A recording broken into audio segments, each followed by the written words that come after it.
मतलब मैं examination hall में बैठी हुई हूँ, मैंने सारे क्वेश्चन अटेम्प्ट किए, मैंने कुछ क्वेश्चन बस छोड़े एंड मैंने जो भी बनाया सब सही बनाया, लेकिन फिर भी मैं ये सोच रही हूँ कि मेरा नहीं होगा क्या, ऐसा सोच रही थी मैं।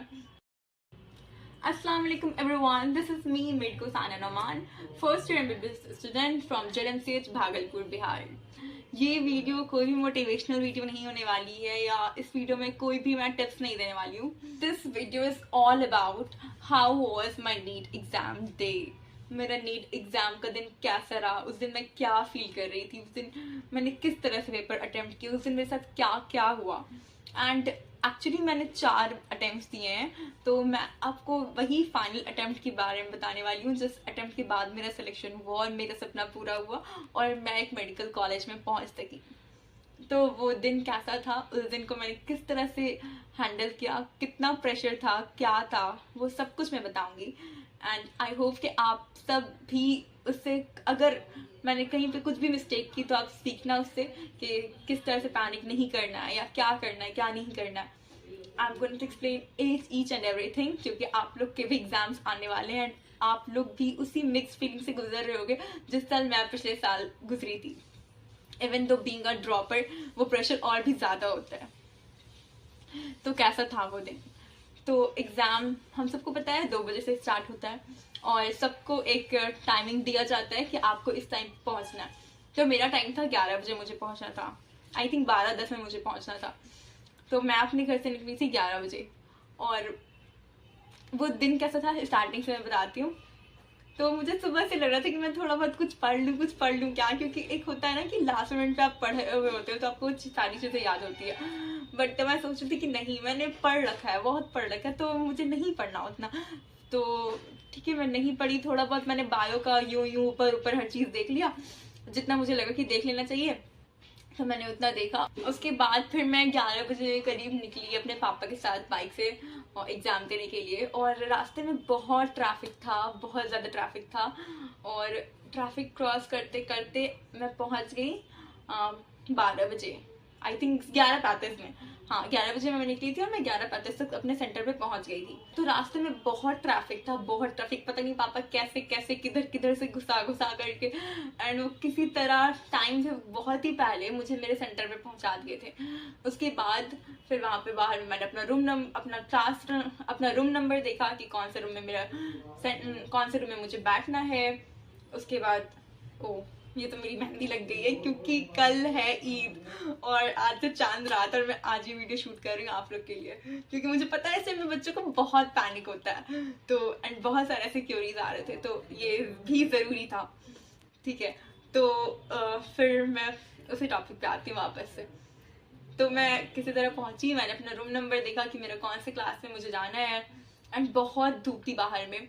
एक्चुअली लकीली मेरी और मेरी एक फ्रेंड का सेंटर सेम जगह पड़ गया था एंड उसने मुझे बोला था कि अगर तुम पहले पहुंचो ना तो मेरा वेट करना, मैं पहले पहुंच जाऊंगी, तुम्हारा वेट करूंगी। तो मैं सेंटर पे पहले पहुंच गई थी और वो उस टाइम बहुत पीछे थी, बहुत पीछे, एटलीस्ट उसे 10-15 मिनट 20 मिनट तो लग जाता पहुंचते पहुंचते। तो मैंने उसे कॉल भी करा तो वो बोली मुझे बहुत टाइम लगेगा। फिर फाइनली उसने बोला कि ठीक है तुम चली जाओ। तो उसने मुझे अपना रोल नंबर नहीं बताया था तो मैं देख नहीं सकी कि उसका कौन सा रूम में है। तो फिर लेकिन मेरा उसे पता था, मैंने उसे अपना बता दिया था कि मेरा कौन सा है एंड शी सेड के ठीक है मैं आ जाऊंगी तुम्हारे पास एटलीस्ट, मतलब क्योंकि टाइम होता है ना काफ़ी, तो बीच में हम मिल सकते हैं शुरू में। तो फिर उसके बाद बहुत धूप थी वहाँ पे और लाइन में लगे रहना पड़ा काफ़ी देर। उसके बाद फिर हम लोग अंदर गए, फिर अंदर में पूरी डिटेक्टर से चेकिंग हुई। उसके बाद मैंने स्लीपर पहना था, वो काफ़ी फ्लैट था बट स्टिल पता नहीं क्यों नहीं उसमें थोड़ी सी हील्स दिखी, जबकि मेरे नज़र में वो फ्लैट थी, कम्प्लीटली फ्लैट थी, लेकिन उन्होंने उसे अलाउड नहीं किया तो मुझे वो स्लीपर उतारना पड़ा। एंड स्लीपर वहाँ पे जहाँ पे मैंने उतारा और उसके अलावा बहुत बड़ा कैंपस था, उसके बाद वो स्कूल था, लाइक बहुत बड़ा ग्राउंड था। तो मुझे, और इतनी कड़ी धूप थी, तो वहाँ से वहाँ तक मुझे एक तो वहाँ पे गरम गरम ज़मीन पे चलने में मुझे और ये लग रहा था पैनिक अलग हो रही थी, टेम्परेचर अलग देखा गया था, तो वो सब अल्हम्दुलिल्लाह मेरा नॉर्मल था, क्योंकि उसका अलग पैनिक हो रहा था कि अगर टेम्परेचर मेरा बढ़ा हुआ होगा फिर मुझे यहाँ पे बैठा दिया जाएगा, फिर मुझे रोना आएगा, क्योंकि मैंने कुछ लड़कियों को देख लिया था क्योंकि उन लोगों को बैठा दिया गया था, तो ऐसे सिचुएशन में मुझे रोना आ जाता है। तो मुझे डर लग रहा था कहीं मेरा भी टेम्परेचर बढ़ा हुआ ना हो। तो अल्हम्दुलिल्लाह मेरा टेम्परेचर ठीक था उसके बाद, लेकिन उन लोगों ने मेरा स्लीपर उतरवा दिया। फिर मैं पैदल गई वहाँ से वहाँ तक, और फिर मैंने अपना क्लास बड़ी मुश्किल से ढूंढा। फिर मैं अपने क्लास में गई, तो the class was all over good, but मेरे साथ काफ़ी प्रॉब्लम्स थी उस टाइम पे।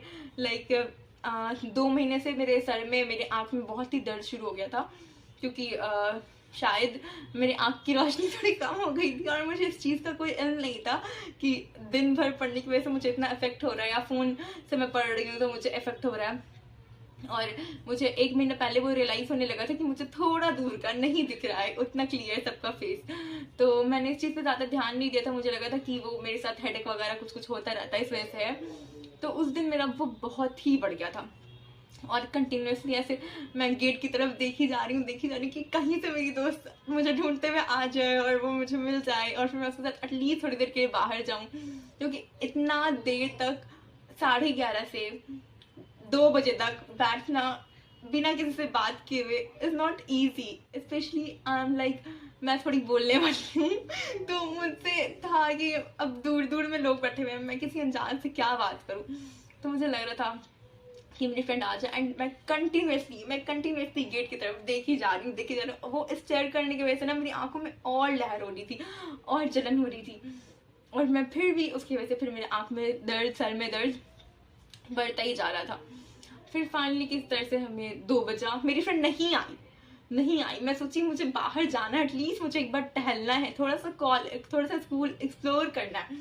तो मेरे सामने में एक लड़की बैठी थी, मैंने उसी को अपना दोस्त बनाया कुछ वक्त के लिए, और फिर उसके बाद उसके पास स्लीपर था, मेरे पास नहीं था, उसने मुझे अपना स्लीपर दिया, वो नंगे पैर थी और फिर उसके बाद हम दोनों थोड़ा निकले, मैं बोली कि स्कूल एक्सप्लोर करना चाहिए, तो हम लोग थोड़ा स्कूल को एक्सप्लोर किए, फिर पानी वानी जाकर के पिए, उसके बाद हम लोग वापस से आए ऊपर। एंड फिर जब हमें पेपर मिला, तो मेरा जो सीट था ना वो फर्स्ट बेंच पे था, लास्ट रो में था लेकिन फर्स्ट बेंच पे था, एंड 2 मैम थी, और वो दोनों का हर चीज़ मेरे ही बेंच पे था, मतलब जितने भी पेपर्स ला रही, जो कुछ भी कर रही, वो हर चीज़ मेरे ही टेबल पे उनको करना था। यहाँ तक कि ये हो गया कि उन्होंने मुझे शिफ्ट होने को बोल दिया, और वो मुझे शिफ्ट करा करके वो मेरे ही बेंच पे बैठ गई, और वो दोनों आपस में जितनी भी बातें कर रही है ना एग्ज़ाम के टाइम पे, वो सब मुझे बहुत ही इफेक्ट करी थी। लाइक मुझे बहुत डिस्टर्ब हो रहा था, लेकिन क्योंकि मुझे अपना टाइम वेस्ट नहीं करना था, मैं उनसे कुछ बोल नहीं रही थी, क्योंकि फिर मेरी बहस हो जाती। तो मैं उन्हें कुछ भी नहीं बोल रही थी कि पता नहीं वो मेरी बात कंसिडर करती नहीं करती, उन्हें अच्छा लगता बुरा लगता, मैं ये सब सोच के मैंने उन्हें कुछ नहीं बोला। मुझे था कि मुझे बस अपने पेपर पे ध्यान देना है, क्योंकि ये मेरा लास्ट है, और मैंने अपना बहुत मेहनत किया इसके लिए, तो मुझे किसी भी एक्स्ट्रा चीज़ में ध्यान नहीं देना है। लेकिन वो मैम कंटिन्यूसली दोनों की दोनों बात किए जा रही थी, और सारा कुछ वो लोग मेरे ही बेंच पे कर रही थी। अब जैसे मेरा एडमिट कार्ड है, तो उन्हें कुछ भी मिलाना है तो वो बार बार मुझसे मेरा मांग रही हैं, और उसकी वजह से मैं बार बार डिस्टर्ब हो रही थी। तो इतना सारा डिस्टर्बेंस चल रहा था, मेरे सर में, मेरी आंखों में अलग दर्द था, और 11:30 से कंटिन्यूसली 5:30 तक बैठे रहने की वजह से मेरा बैक पेन जो था वो बहुत ही बढ़ गया था। तो किसी तरह मैंने पेपर दिया, एंड पेपर देने के बाद ना मुझे लगा कि, क्योंकि हर बार ऐसा फील होता था कि पेपर तो अच्छा गया, लेकिन अल्टीमेटली जब वो निगेटिव में जाता था तो बहुत बुरा लगता था। तो इस बार मुझे लग रहा था कि मेरा पेपर तो अच्छा गया, लेकिन अगर सच में फिर से इस बार भी निगेटिव में चला गया तो इस चीज़ का मुझे डर था। मुझे कॉन्फिडेंस था कि मैंने जितना भी बनाया है वो सब सही है, लेकिन मैंने कुछ क्वेश्चंस छोड़े हैं, मुझे उसका डर लग रहा था कि मैंने छोड़ दिए, मैंने कैसे छोड़ दी, मुझे क्यों नहीं आया इसका। तो उसकी वजह से मैं थोड़ी सी बहुत ही उदास थी। तो वो जो मैम थी, तो उन दोनों, जब मेरा पेपर हो गया, जब बायोमेट्रिक वगैरह सब कुछ हो चुका था, मेरा पेपर हो चुका था, जब उन्होंने पेपर ले लिया, पेपर नहीं, जब मैंने अटेम्प्ट करने के बाद, सब कुछ सॉल्व करने के बाद, मैं 30 मिनट अप्रॉक्स ऐसे ही बैठी रही, क्योंकि बस जो मेरे नहीं बने थे वही मेरे छूटे थे, जो मैंने बना लिया था वो मेरा डन हो गया था सब कुछ। तो मैं बस बैठी हुई थी, तो मैम लोग पूछी, फिर मैम लोग को मैंने बताया सब कुछ। मैम लोग पूछी कितना अटेम्प्ट है ये वो वगैरह सब कुछ मैं बताई। तो मैम लोग को लगा कि बाबू इतना अटेम्प्ट इतना नहीं ड्रॉप लेना चाहिए था, नहीं होगा। तो मैं कुछ नहीं बोली, मुझे था होप कि मेरा होगा। तो मैं बस खामोश रही। और थोड़ा उस टाइम पे बुरा लग रहा था यार कि क्या सच में मेरा नहीं होगा क्या। मतलब मैं एग्जामिनेशन हॉल में बैठी हुई हूँ, मैंने सारे क्वेश्चंस अटेम्प्ट किए, मैंने कुछ क्वेश्चन बस छोड़े एंड मैंने जो भी बनाया सब सही बनाया, लेकिन फिर भी मैं ये सोच रही हूँ कि मेरा नहीं होगा क्या, ऐसा सोच रही थी मैं। तो फिर मैम लोग भी पता नहीं क्यों उन्हें लग रहा था कि शायद मेरा नहीं होगा, मेरा बहुत ही उदास सा शक्ल देख करके उन्हें ऐसा शायद लगा। तो ठीक है, तो इस तरह से मेरा पेपर रहा। उसके बाद जब मैं पेपर दे के आई बाहर, तो बाहर मेरे पापा मेरा वेट कर रहे थे और बहुत भीड़ थी, बहुत ही ज़्यादा भीड़ थी सेंटर पे। तो मैं हैप्पी थी कि मेरा पेपर अच्छा गया, मैं हैप्पी थी, मैं सेटिस्फाइड थी कि मैंने अटेम्प्ट किया है, मैंने सही बनाया है, मैं सारा सही बना करके आई हूँ। मुझे इस बात का कॉन्फिडेंस था कि मैंने सारा सही बनाया है। कुछ कुछ गलत हुएंगे बट मैंने मोस्टली इतना बनाया है कि मेरा सिलेक्शन हो सकता है। मुझे इतना क्लियर था कि मेरा सिलेक्शन होगा। तो मैं खुशी खुशी आई और मेरे पापा को खुशी खुशी बताया कि हाँ पापा पेपर अच्छा गया। उसके बाद फिर मैं सेंटर से निकली तो वहाँ पे मुझे मेरी और भी कोई कोई दोस्त दिख गई। तो इतना बस हम लोग हाय हेलो किए, इतना टाइम नहीं था कि किसी से बात कर सके क्योंकि बहुत रश थी। तो फिर किसी तरह फिर मैं निकली वहाँ से। और उसी दिन मेरी एक जान पहचान में काफ़ी क्लोज में शादी थी। और लाइक मेरा एग्ज़ाम 5:30 में वहाँ से हम लोग निकले और 6 साढ़े 6 बजे तक घर पहुँचे और 8 बजे हम लोग को शादी के लिए निकलना था। और मेरी हालत इतनी बुरी हो चुकी थी, इतनी बुरी हो चुकी थी, पूरा टाइम बैठ करके मेरा इतना बैक पेन हो रहा था। फिर आई मैं घर में, मम्मी ने ज़बरदस्ती मुझे खाना खिलाया कि नहीं एटलीस्ट खाना खाओ, कुछ खाओ। उसके बाद थोड़ा आराम की मैं, और ये करते करते फिर बहुत पेन भी था तो थोड़ा आराम हुआ। और ये सब करते करते 8 बज गया और मुझ में हिम्मत नहीं थी कि मैं अपना आंसर चेक करूं। और हमेशा की तरह मेरी बहन ही हमेशा मेरा आंसर चेक करती थी। तो PW पे वैसे ही 8 बजे करीब 7 बजे करीब वापस से आंसर सेशन शुरू हुआ। हर क्वेश्चन का सब लोग आंसर बताना शुरू कर दिए एंड मेरा डर वैसे ही बढ़ता गया। मेरी बहन आंसर मिलाना शुरू करती गई एंड मुझे इतना डर लग रहा था यार ये क्या कर रही है, क्यों कर रही है, अभी क्यों कर रही है, अभी तो मैं क्वेश्चन दे करके आई हूँ। और जब मेरा आंसर गलत हो रहा था ना तो अलग ही डर लग रहा था, इतना मेरा डर बढ़ता जा रहा था। मैं बोली छोड़ो यार, हटाओ, बस मुझे अब शादी में जाना, जो हुआ हुआ। एंड मेरा एग्जाम अच्छा गया, बाद में तुम लोग मिलाती रहना। एंड मैं फिर फाइनली हम लोग 9 बजे स्टार्ट हुए रेडी होना एंड 9:30 तक हम लोग रेडी हो गए। एंड फिर उसके बाद हम लोग निकले एंड फिर हम लोग शादी में गए और फिर शादी में बहुत मजा आया। शादी में भी कुछ लोगों ने पूछ ही लिया बाबू कैसा था एग्जाम, कैसा गया। मैं बोली आंटी बहुत अच्छा गया। कितना एक्सपेक्टेड स्कोर है, मैं बोली इतना एक्सपेक्टेड स्कोर है, जबकि मैंने आंसर नहीं मिलाया था एंड मैं फिर भी बोल रही थी कि इतना एक्सपेक्टेड स्कोर है क्योंकि मुझे इतना लग रहा था। तो फिर इस तरह का रहा मेरा पूरा दिन। फिर मैं घर आई, उसके बाद वापस से मेरी बहन ने सारे आंसर्स मिलाना शुरू कर दिए। हम लोग घर आए 12 बजे 1 बजे करीब और फिर उस वक्त से 2:30-3 बजे तक मेरी बहन मेरी मम्मी सब कोई मिल करके मेरा आंसर मिलाई। एंड फिर फाइनली मुझे इतना जितना मेरा मार्क्स था 6.9 उसी के आसपास का ही मुझे मार्क्स आ रहा था कि इतना ही आएगा। तो I was satisfied and I was happy कि चलो ठीक है इतना आ रहा है, बस अब आंसर में भी मेरा नीट स्कोर में भी इतना ही आना चाहिए।